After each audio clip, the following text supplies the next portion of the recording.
Selamat datang di Munir TV. Subscribe, like, share, serta komentar untuk kita semua. Halo, salam sukses. Assalamualaikum warahmatullahi wabarakatuh. Selamat datang di Munir TV. Kali ini kita akan melakukan uji lagi load balance antara Orbit Max H2 kita gabung dengan Orbit Max H1. Jadi antara Soyalink B628 dan Huawei B636. Oke. Keduanya sudah ada perbedaan, lebih up Orbit Max H2 dari kategorinya antara Soyalink dengan Huawei, namun keduanya menggunakan software yang sama dengan software Huawei. Ngopi dulu, kopi yes, cigarette no. Kopi juga bisa melakukan maintenance untuk sel-sel hati atau sel-sel lever dalam kadar-kadar yang normal, juga sangat dibutuhkan dalam metabolisme liver. Kali ini kita sudah menggunakan load balance dari Ruiji EW3000GX Pro ini sudah load balance jadi One dan One 1. Dari sisi One kita menggunakan Orbit Max H2 dan One 1 ini menggunakan Orbit Max H1. Orbit Max H2 ini mengambil sinyal pada BTS desa tetangga, kita lock pada band 1. Kemudian Orbit Max H1 ini mengambil sinyal 4G di jarak yang dekat, di bawah 1 km, dan kita lock pada band 3.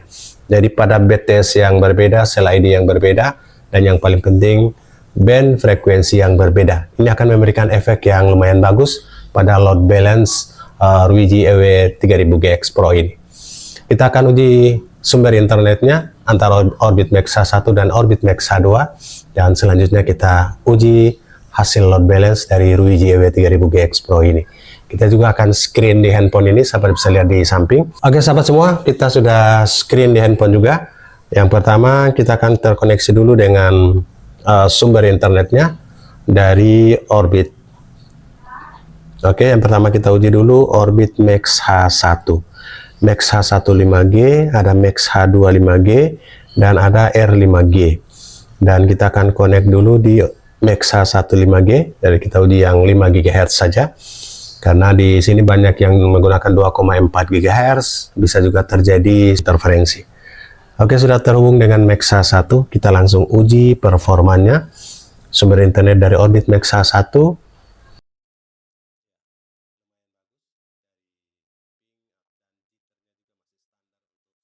Ya, lumayan bagus, dari ping dan jitternya juga masih standar untuk sinyal 4G di bawah 70 ms. Kali ini di 52 ms, dan downloadnya bisa tembus 48,7 Mbps. Kita lihat uploadnya di 17,1. Oke, kita uji sekali lagi untuk Orbit Max H1, performa dari BTS yang terdekat, dan kita lock pada band 3, frekuensi 1800. Jadi berbeda band frekuensi ini sedikit berefek daripada kita load balance dengan band frekuensi yang sama. Misalkan router A di B1, router B juga di B1, sama-sama band frekuensi, ini kan tidak ada efeknya. 47,8 Mbps dan jalan 16 kali ini untuk uploadnya. Downloadnya lumayan, di atas 40 Mbps untuk Orbit Max H1 Soyalink B628 ini di BTS terdekat, 16,6 Mbps. Oke sahabat semua, kita akan connect ke sumber internet yang kedua, Orbit Max H2. Max H2 5G ini adalah nama Wi-Fi-nya. Ya, sekarang sudah terhubung Max H2 5G. Kita coba uji performanya. Orbit Max H2 ini kita menggunakan antena outdoor. Antena outdoor yang kita gunakan Yagi Grid versi vertikal, di tingginya 11 meter, panjang kabelnya ini 20 meter. Kita tembak pada BTS mini, BTS kecil saja, di desa tetangga, dan kita lock pada B1 atau band 1 frekuensi 2100. Wow, ini performanya lumayan bagus pada B1 di BTS desa tetangga. Ini trafputnya juga bagus. Jadi yang membedakan trafputnya bagus itu jika pada speed download dan uploadnya sedikit tinggi, tapi pada saat kita membuka atau menerima file-file multimedia seperti membuka video di WA atau menonton video di Facebook, ini tetap buffer walaupun speednya tinggi. Ini menandakan bahwa throughput dari jaringan tersebut kurang bagus. 65,2 Mbps walaupun uploadnya kecil di 6,93. Kita uji yang kedua untuk Orbit Max H2. Nanti kita akan uji hasil load balance keduanya. Masih tetap di 60 Mbps up. Pingnya juga bagus 42 dan jitternya 4. Jadi performa latensinya juga lumayan bagus. Uji yang kedua sedikit turun di 37,8. Jadi fluktuatif naik turun.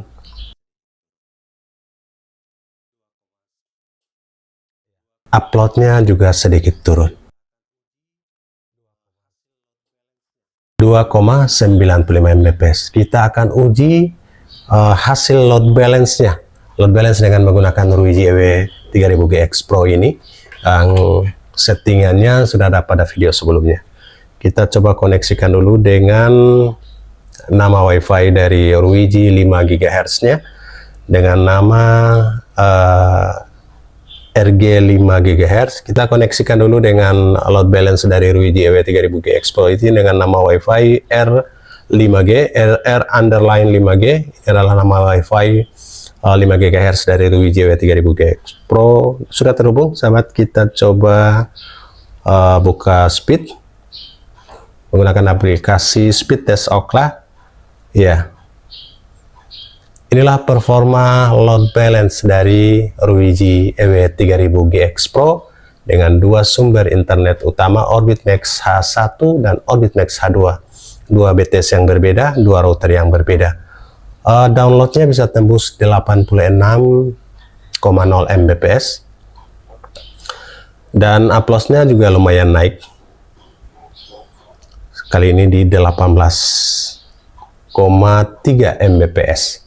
Jadi ada peningkatan yang signifikan di download maupun di uploadnya. Kita uji yang kedua untuk performa load balance dari Ruiji EW3000GX Pro dengan dua sumber internet yang gahar ini, sumber internet 4G, Orbit Max H1 dan Orbit Max H2. Nah, pengujian kedua ini sedikit turun daripada Orbit Max H1 karena sedikit berawan dan angin di pagi hari ini sudah menjelang siang. Oke, unduhannya masih 61,2 dan unggahan atau uploadnya masih stabil di atas 15 Mbps, 17,7 Mbps. Oke, sahabat semua, itulah performa dari hasil load balance-nya. Sahabat bisa menggunakan sumber internet yang lain, bisa juga menggunakan sumber internet dari fiber maupun sumber internet dari satelit seperti Starlink. Seperti pada video sebelumnya kita sudah lakukan uji Ruiji dengan Starlink, baik mode WISP maupun mode repeaternya. Untuk Orbit Max H1 maupun Max H2 ini masih di lock provider untuk TCL only. Sahabat bisa menggunakan kartu Orbit sendiri, kartu Simpati maupun kartu AS, kartu Sakti Telkomsel maupun kartu SIM dari Bayu. Ini bagian dari Telkomsel. Hanya Telkomsel saja masih di lock. Jika sahabat yang ingin menggunakan yang unlock untuk semua operator, pilihan router 4G yang terbaik yang lain seperti TP-Link MR400 yang sudah pernah direview sebelumnya, ini all operator. Bisa digunakan di XL yang pernah kita lakukan uji, bisa juga di Telcel.